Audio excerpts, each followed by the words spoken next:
Il est 8h33. Merci d'être avec nous. Comme tous les matins, je sais que vous êtes de plus en plus nombreux. Ça me fait plaisir de plus en plus nombreux à suivre cette interview politique. Vous pouvez réagir à partir de 9h sans problème. 0826 300 300. C'est votre numéro. Ce matin, nous recevons Sandrine Rousseau, députée Europe Écologie Les Verts de Paris, 9e circonscription. Sandrine Rousseau, bonjour. Bonjour. Alors, le pape à Marseille, le roi à Bordeaux. Au-delà des symboles, ces visites doivent vous réjouir. Le pape s'engage et prêche la solidarité avec les migrants. Le roi s'engage pour l'écologie. Je commence avec le pape, qui sera donc à Marseille, une visite de 2 jours. Je vais à Marseille, pas en France, dit le pape. Quelle signification a cette visite pour vous ? Mais je trouve que c'est courageux de sa part d'avoir changé le programme et d'aller dans des quartiers défavorisés. Je pense que son message, par ailleurs, sur l'accueil des personnes migrantes est extrêmement courageux aussi. Et donc, j'espère qu'on ne fera pas de cette visite un moment de faste un peu éhonté, comme on peut le voir d'ailleurs sur la visite du roi, mais un moment de réflexion politique sur ce qu'est l'humanité, l'humanisme, la solidarité et notre responsabilité. Vous avez peur de la récupération ? Lui en a peur, craint une récupération politicienne de cette visite. Évidemment. Évidemment, la politique est ainsi faite qu'il y a des risques de récupération. De tous les côtés. De tous les côtés, tous les côtés, tout à fait. Oui, de tous les côtés. Bon, d'accord. Bon, oui, il va évidemment parler des migrants. Il a, sur ce terrain-là, des engagements que vous suivez, de longue date. De longue date. Oui. De longue date. Oui, c'est des engagements qui sont intéressants parce que il a une parole qui est une parole qu'on entend de moins en moins et qu'on a de plus en plus de mal à entendre, qui est une parole de sensibilité à l'autre, c'est-à-dire de respect de l'autre en tant qu'humain, en tant qu'homme et femme, en tant que personne et dans son intégrité, dans sa et ça, je trouve que c'est intéressant parce que c'est un discours que l'on entend de moins en moins, c'est-à-dire qu'on a un discours utilitariste sur l'immigration économique qui nous servirait. Voilà, on a un discours aussi de rejet avec l'idée d'un grand remplacement complètement fantasmé. Et là, on a quelque chose qui remet, à mon avis, pour le coup, l'église au milieu du village. C'est de dire, mais un homme est un homme, une femme est une femme, et quelle que soit sa couleur de peau, il a les mêmes besoins essentiels et il a la même nécessité de respect vis-à-vis de lui. Emmanuel Macron devait-il se rendre à la messe demain? Cette polémique, petite polémique politicienne, là encore. Moi, personnellement, je n'y serais pas allé, mais qu'il y aille, pour moi, l'essentiel du message n'est pas là. Bien. Il a qualifié, le pape qualifie la Méditerranée de cimetière.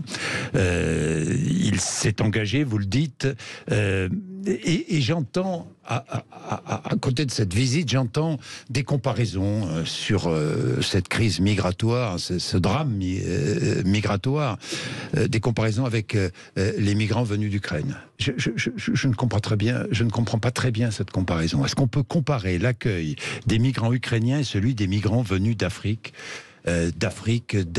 subsaharienne, d'Afrique du Nord, des Balkans ou du Moyen-Orient? Franchement. Mais des migrants sont des migrants. Oui.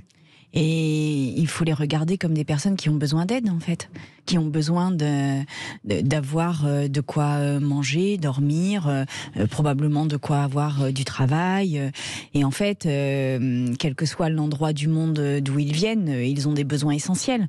Et quand je vois qu'il y a eu des batailles, par exemple à Calais, où la mer notamment a refusé des points d'eau, a refusé un accès à la dignité minimale, on imagine bien que les personnes qui ont fait des milliers de kilomètres ne viennent pas là parce qu'il y a des toilettes ou pas de toilettes. Enfin, je pense que c'est bien plus profond que cela, les raisons de la migration. Je dis ça parce que certains disent, et notamment à gauche, oui, regardez, on accueille des migrants d'Ukraine, mais on n'accueillerait pas des migrants venus d'Afrique ou d'ailleurs. Moi, j'ai utilisé cette comparaison, par exemple, au titre des chiffres, parce qu'on a eu des discours sur une forme de submersion migratoire, d'envahissement, quand il y a eu 8000 personnes qui sont arrivées à Lampedusa ces derniers jours.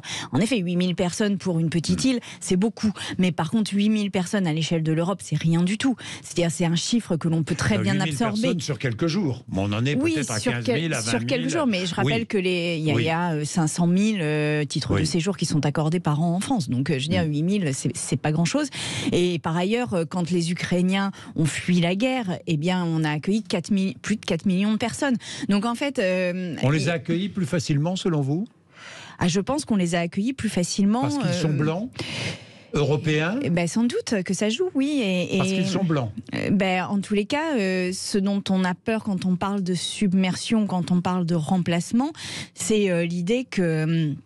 il y a des personnes d'une autre couleur qui nous submergent quand même. C'est un discours suprémaciste que de dire ça. C'est-à-dire que voilà, on serait menacé par un envahissement de personnes, de couleurs. Bon, mais tout cela, faut bien se rendre compte de la haine que ça génère, ce type de discours. Donc, moi, je suis pour qu'on considère un humain comme un humain, quelle que soit sa couleur de peau. Et quand il a besoin d'aide, eh bien, que nous soyons là.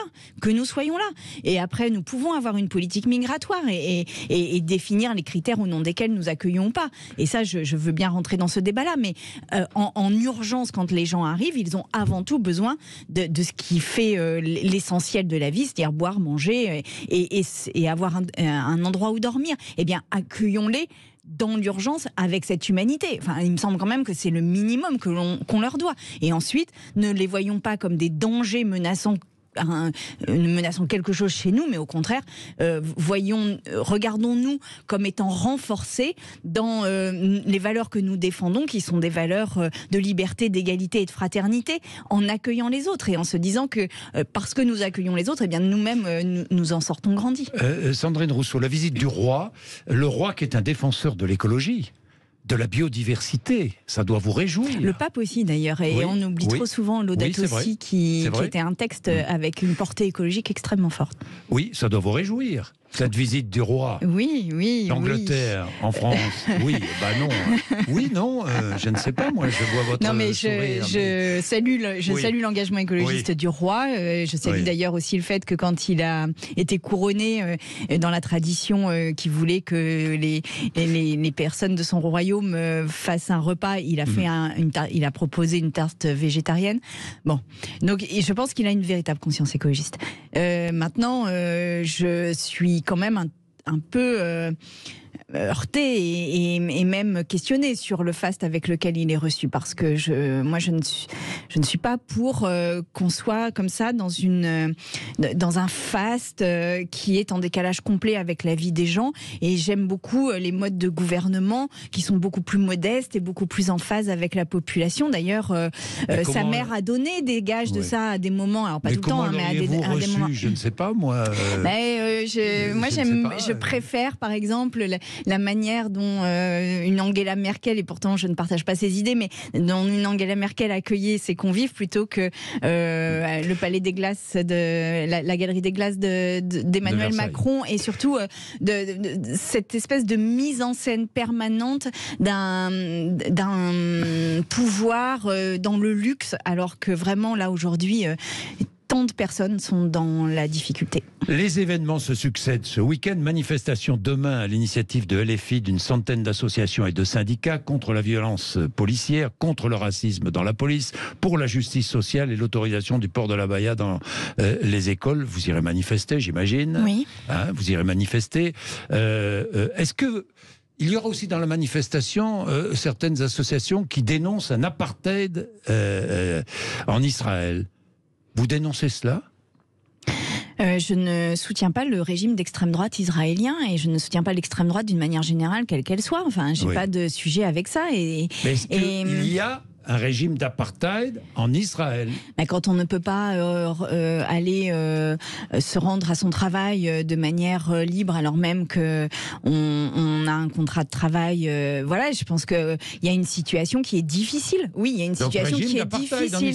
Je pense qu'il y a des atteintes aux droits humains en Israël vis-à-vis d'une partie de la population qui pose problème. Et l'apartheid, c'est un mot qui vient de l'Afrique du Sud, Sud et qui désigne un régime particulier, mais c'est aussi un mot qui a été repris dans certaines organisations internationales. Donc il faut regarder la situation en face et se dire que, en tous les cas, c'est un mot qui fait réfléchir sur la situation en Israël. Et donc, à ce niveau-là, je pense que c'est un mot utile dans le débat. Oui. Bien. Vous reprendriez le slogan « Tout le monde déteste la police » ? Ah non, je ne reprendrai. Non, mais je l'ai jamais repris d'aucune manière. Je l'ai jamais repris, non, et je le reprendrai pas. Pourtant, vous avez participé à la manifestation du comité à Adama Traoré, et on reprenait ce slogan. Oui, il y avait ce jour-là. C'était en juillet, je crois. Dans les manifestations retraite aussi, il y avait ce slogan, et même dans les manifestations, je vais vous dire écologistes. Après Sainte-Soline, je l'ai entendu aussi. C'est un slogan qu'on entend dans les manifestations, et oui, je l'ai entendu plusieurs fois, bien entendu. Et vous ne le reprendriez pas ? Ah ben non, bien sûr. Il y a un racisme systémique dans la police, selon vous ? Je pense que l'institution n'est pas exempte de racisme. Je pense que oui, il y a un racisme systémique dans la police. Je pense donc que ça ne veut pas dire.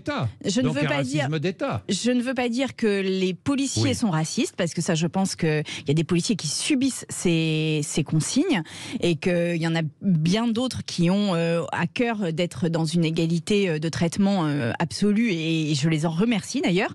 Mais quand on regarde par exemple la question emblématique des contrôles aux faciès, eh bien, il est anormal, profondément anormal, que selon sa couleur de peau, nous n'ayons pas la même probabilité d'être contrôlés. C'est anormal. Et ça génère une discrimination systémique. Donc, nous aurions besoin d'avoir un audit, comme ça a été fait d'ailleurs dans la police de Londres il n'y a pas longtemps, un audit sur le racisme à l'intérieur de la police et voir comment résoudre ce problème.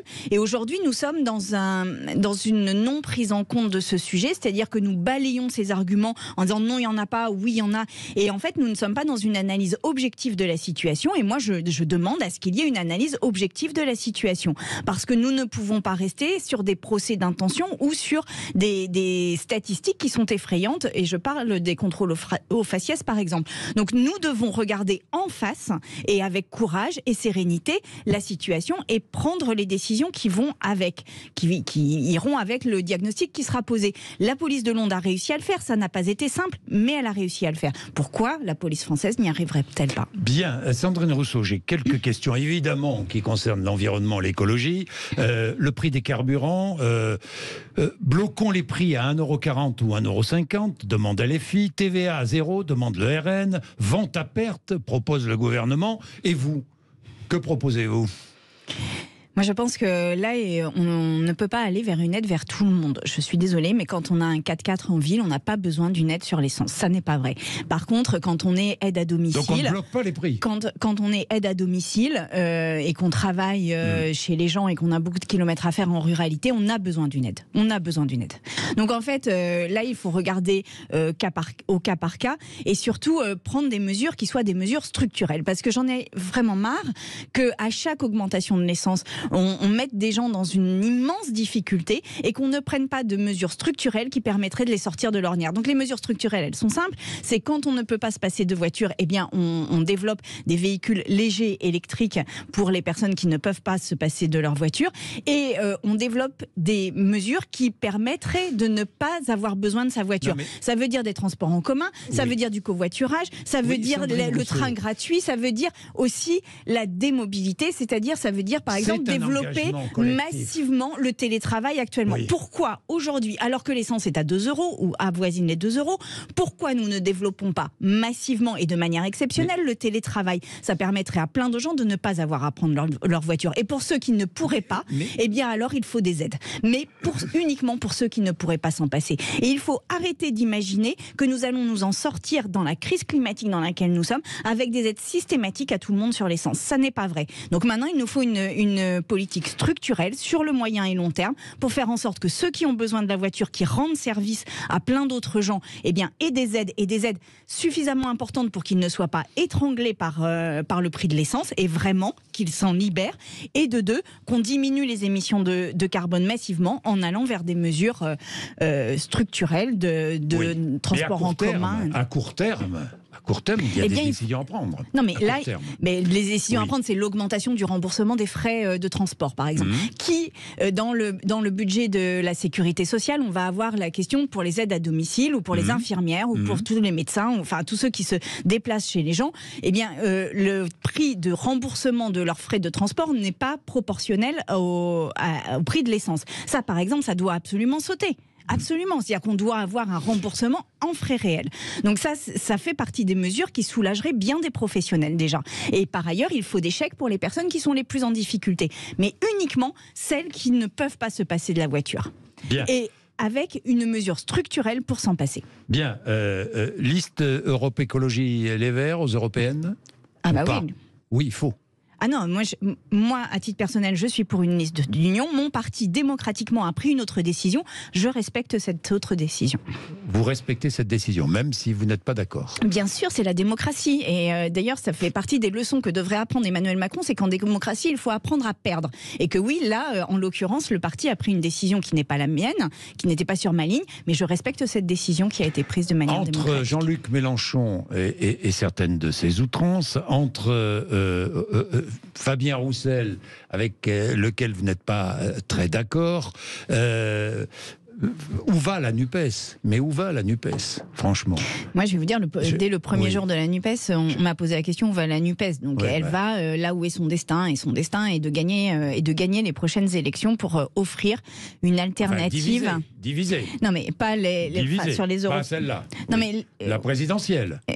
Oui, mais qu'on construise. En fait, l'enjeu de cette NUPES, c'est qu'on construise la possibilité offerte aux gens de voter pour une coalition qui permette de gagner et de changer leur vie, de faire en sorte que oui, ils aient un logement, que oui, ils aient accès à de la nourriture et qu'ils ne soient pas à vider le frigo. Vous parlez d'islamophobie, de genrisme, de racialisation, d'égalité des sexes, de wokisme, plus que d'écologie.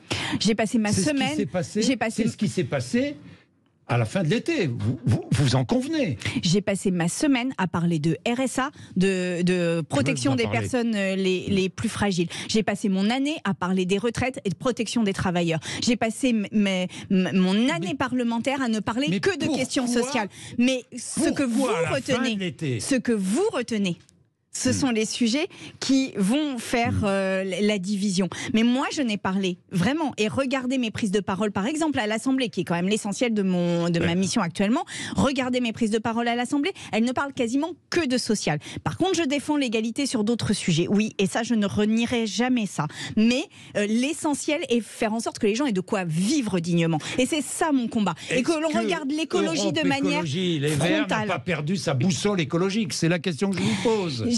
Je ne parle que d'écologie. Je ne parle que d'écologie. Mais peut-être que d'autres, non. Eh bien, après, interrogez les autres. Oui. Non, mais d'accord. Bon, dans tous les cas, vous avez beaucoup parlé à la fête de l'humanité, puisque vous avez lancé à Fabien Roussel, non, Fabien, tu ne gagneras pas avec un steak. Oui. Bon, c'était une boutade. C'était une boutade insérée dans... pour l'interpeller, quand même. Oui, c'était une boutade pour l'interpeller dans une séquence qui était plus large. Bon, on mange une bavette, ça fait brûler l'Afrique. Voilà, et où je disais que le monde dans lequel nous vivons est en train de s'effondrer et que nous ne devons pas plaisanter avec cela parce que c'est Antonio Guterres qui a dit, donc le président de l'ONU, qui a dit que l'humanité était en train d'ouvrir les portes de l'enfer, et je pense qu'il a raison. Et je pense que nous ne nous rendons pas compte de ce qui se prépare. Donc là maintenant, on ne plaisante plus et on prend vraiment des mesures structurelles, des mesures importantes, des mesures de changement de notre mode de vie qui nous permettent de voir l'avenir sereinement. J'ai peur pour mes enfants. J'ai peur pour les enfants des autres. Aujourd'hui, nous ne sommes pas sur une planète dont nous pouvons assurer qu'elle offre des conditions de vie sereines et sécurisées pour nos enfants. Quelle humanité sommes-nous à mettre en danger nos enfants ? C'est irresponsable. Fabien Roussel comparé au collaborationniste, je ne sais pas si vous avez vu ça, Jacques Doriot par la députée Sophia Chikirou. C'est une infamie. Comment peut-on... Non mais on ne peut pas traiter Fabien Roussel de collaborationniste d'aucune manière, quand bien même, et c'est mon cas, je ne comprends pas le chemin que prend Fabien Roussel. C'est-à-dire, je ne comprends pas complètement ses choix stratégiques, et notamment sur... Il a prêté serment à Emmanuel Macron ?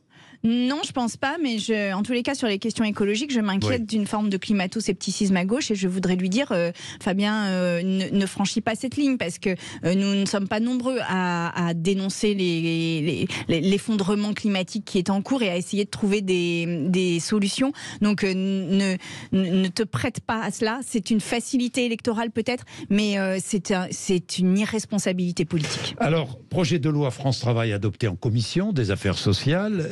Les bénéficiaires du RSA, leurs conjoints et les jeunes suivis par les missions locales seront inscrits sur la liste des chercheurs d'emploi. Ça me paraît être une bonne initiative, non ?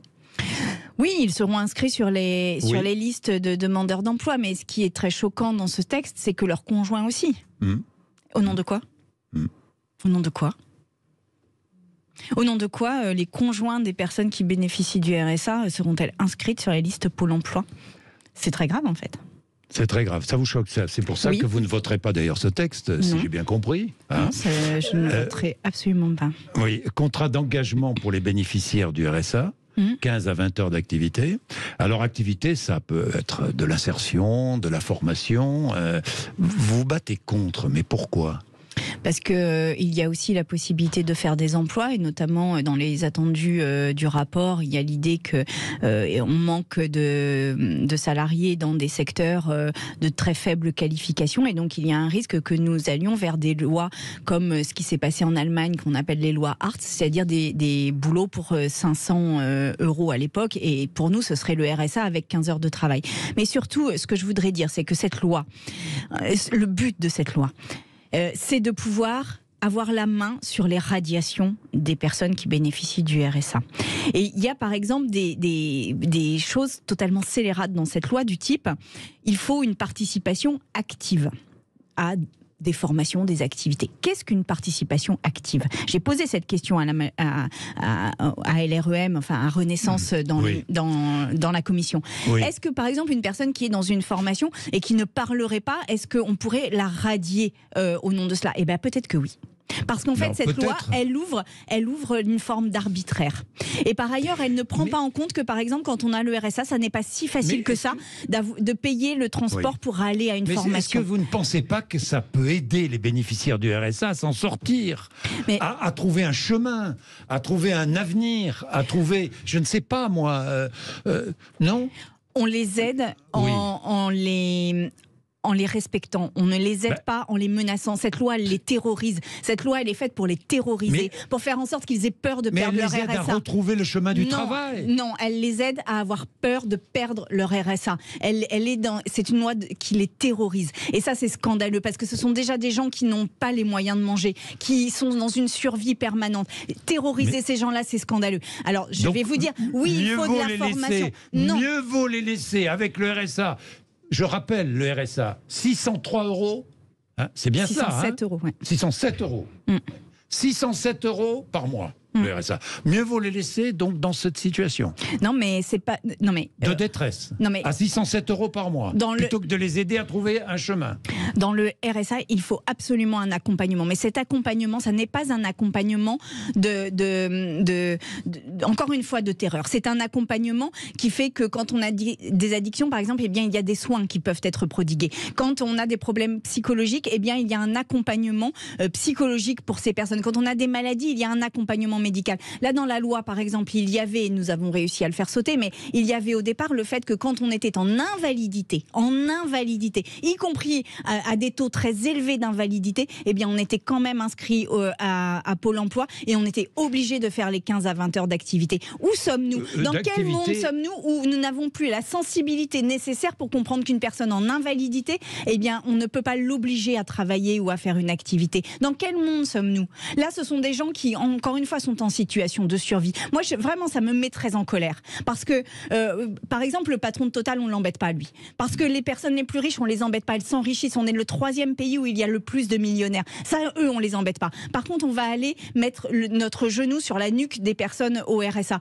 Alors oui, il faut les insérer. Oui, elles ont besoin d'accompagnement. Oui, elles ont besoin de formation, absolument. Oui, elles ont besoin de soins, sans doute. Mais elles ont aussi besoin qu'on prenne en compte toute leur situation. Et notamment, par exemple, les frais de transport pour aller sur les formations, ce qui n'est pas prévu dans la loi aujourd'hui. Vous avez regardé France-Namibie hier soir ? Oui, j'ai regardé. Oui, j'ai regardé bon un petit peu parce que je suis arrivée tard, mais oui, j'ai regardé la dernière, Donc le dernier quart Vous d'heure. mettez à aimer le rugby. Oui, on approchait les 100, je ne sais plus à combien Oui. on a terminé, mais 97, je crois. 96, ouais, Zéro. bravo, mais vous mettez à aimer le rugby alors. Pardon, en tous les cas, je commence à le regarder. Et samedi, j'irai au match Afrique du Sud contre Irlande, je crois. Oui, c'est pas samedi, c'est demain, oui. C'est demain, oui. Ouais, c'est demain, ouais. Et j'irai avec les Coqs Festifs, qui sont une association de rugbyman gay friendly et qui prône une inclusion dans le sport. Donc je serai très heureuse qu'ils m'apprennent et qu'ils m'enseignent les subtilités et la beauté du rugby. Vous allez tomber amoureuse du rugby. Vous voulez que je vous dise? D'abord, vous pouvez écouter Sud Radio parce que c'est la radio du rugby, mais vous allez tomber amoureuse du rugby. Vous allez voir que c'est un beau sport. Je n'en doute pas. Que c'est un beau sport, le rugby. Bon, j'ai une dernière question.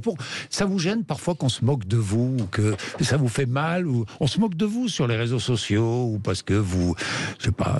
Je pense surtout que cette manière de se moquer de moi est une volonté de ne pas entrer dans le débat politique avec moi et de ne pas aller sur les arguments politiques que je défends. Et je voudrais que nous allions sur ce terrain-là parce que je pense qu'il est bien plus fécond que la ridiculisation permanente. Merci Sandrine Rousseau d'être venue nous voir ce matin sur l'antenne de Sud Radio.